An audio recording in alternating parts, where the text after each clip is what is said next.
Joining us now to talk more about this race, host of the 13-Minute News Hour, Bobby Eberle is back with us, and former managing editor at Forbes magazine and host of What's Bugging Me. Dennis Neal is back with us as well. Gentlemen, so great to have you here. Let's play predictions. Dennis, first to you. How's it going to shake out in Wisconsin?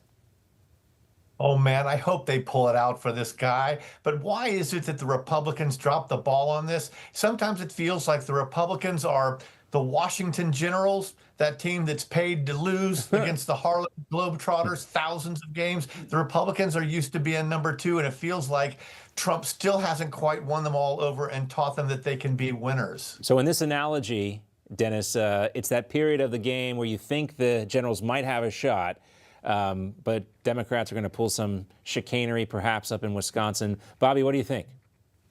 I think we can do it, and I think here's what I think the problem is that we got so fired up to push off the wokeness, to push, address the border crisis, elect Trump. We have all this excitement, and now as Republicans, as conservatives, what do we want to do? We want to go on with our lives, but lo and behold, there's this special election, and it's like, hey, wait, we can't rest right now. But the Democrats, loving government, and will rally to any election. Election, and so we can outnumber them, but they get the numbers out regardless, and that's what we have to always guard against, and hopefully we'll have the turnout today. I will say this, Elon Musk has been in Wisconsin putting his money where his mouth is, quite literally in that situation, doing a teletown hall last night. I know Scott Priestler has also been there in Wisconsin. Right. But I'm sure you're right, Bobby. There's some fatigue among the American electorate, and this really isn't America's election. This is supposed to be a state race, but we have a lot of outside influence into this race. The most expensive judicial race in the history of history, Bobby. Yeah, exactly. Right, and I think, you know what, John, I think that's what's going to help us. Hold on, we'll get to you, Dennis, real quick. Let's go to Bobby on that one, and then we'll go to Dennis. I'm sorry? We'll go to Bobby first, and then to you, Dennis. Sorry about that. Okay. Yeah, I think that's what's going to help us, John, is this national appeal, because it brought Elon in, and Scott Priestler is posting updates, close to 1.9 million votes cast in Wisconsin on Election Day in November. They're going to get close to that this time for this special election. And so that's a good rallying call. It's happening late, but I think it's enough to get over the finish line. Yeah, George Soros has donated $2 million to the state Democratic Party, not particularly to this race. But Elon Musk giving those $1 million checks. Other people, including J.B. Pritzker, have chipped in to the tune of a lot of cash. So it's become a national race, and here we are. The other thing, too, from the Elon Musk appearance that we saw was something I think that's still blowing a lot of people away. We had Antonio Garcias and Elon Musk highlighting that chart showing the millions of non-citizens who were issued those Social Security numbers under President Biden. Take a look. This is what jumped out at us. When we saw these numbers, we were like, what is this? In 21, you see 270,000 people. Goes all the way to 2.1 million in 24. These are non-citizens that are getting Social Security numbers. Yeah, this is a mind-blowing chart. Yeah, this literally blew us away. Like, we went there to find fraud, and we found this by accident. So Garcias is one of those guys, Dennis, who could be on a yacht someplace like in Saint-Tropez right now doing something else, but he's tuned into this. He's a self-made billionaire worth more than $2 billion, Forbes says. And exactly, and his own parents and his family were immigrants from Spain. And so he is in favor of legal immigration.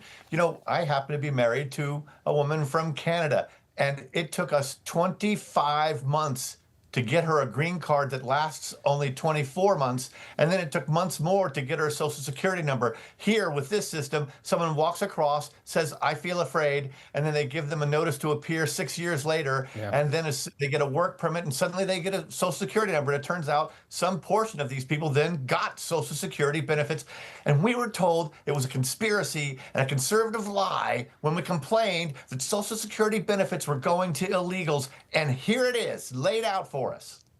Bobby and Dennis are back with us. So, gentlemen, will either of you be reading these books? Dennis, first to you. Well, the book that interests me most is Jake Tapper's of CNN, because he was such a defender, and he kept saying, oh, that's just ridiculous talk that Biden's losing it in any way. And now he's doing a book on the cover-up, which presents the question, Jake, Did you know when you were defending him that it was a cover-up, or did you find out belatedly? Because either way, it makes you not as good a journalist as maybe a lot of people thought. There was the exchange I think most of us have seen, Bobby, with Jake Tapper and Laura Trump, where she questioned Joe Biden's mental decline, and he like bit her head off. Yeah, exactly. I'm looking forward. I think I'm going to start with the Whipple book because I love the campaign battles, you know, the Trump versus Biden, or historically, you know, Dole Clinton, and on and on. I think those will be good. But these other ones, you know, the media are asking for a big oops.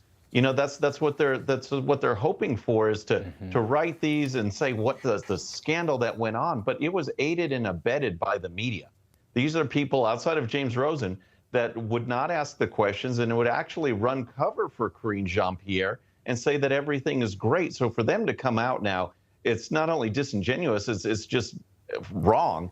And people need to take that and hold the media accountable, which I think our current Caroline Levitt is doing a fantastic job doing. And James Rosen paid the price for that question, too, when he asked. You know, he was not called on again for a long time, and maybe only once or twice after that.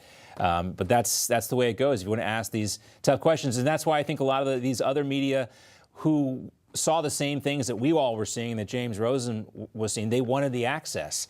The other thing, too, you know, we mentioned the deep fake videos. It's also, you know, James mentioned it was just Karine Jean-Pierre, but there was a media cover-up going on as well. We have a screen grab here, I think, from a Reuters article that talks about they fact-checked the article. Maybe not this picture, but they said the clip of Joe Biden wandering off at the G7 needs more context. It doesn't really need more context. We all know what we saw, Bobby, in that video. Absolutely. And there was the other one. There was Obama and Biden on stage, I believe, and they wanted to make you doubt your own eyes. I mean, you're watching live events, so there's no context, there's no editing. You're there watching it. You know what you see. And they tried to make you doubt that. They tried to make you think that there was tricky editing or there's something else going on. But the American people saw through it, and that's why it was just another part of this demise of the Biden administration, where they couldn't even be honest with the American people. So why trust them on any other issue? Dennis, go ahead.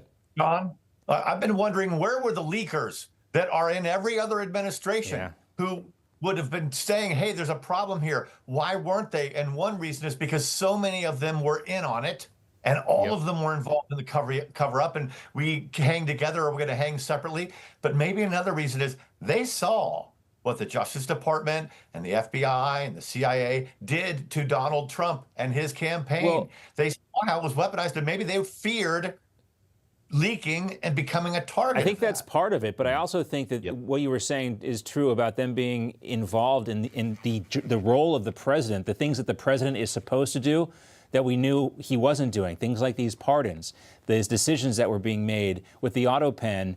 You know, how much was Joe Biden, and who was representing the president in those situations? That's another reason why, Dennis, they might not be doing this. And the other thing, too, you know, when Joe Biden's book comes out, is anyone going to believe it? Because when James mentioned, he didn't mention this, but one of the things that was weird about the Biden presidency is we would watch Joe Biden say something at a news conference or in some sort of public event, and then the official White House transcript would then be changed after the fact. So so many questions remain about this. I guess that's why there's 4 books coming out. The question is, can we believe anything in these books? All right, gentlemen, great to see you both today. Thanks for being with us. We'll see you soon.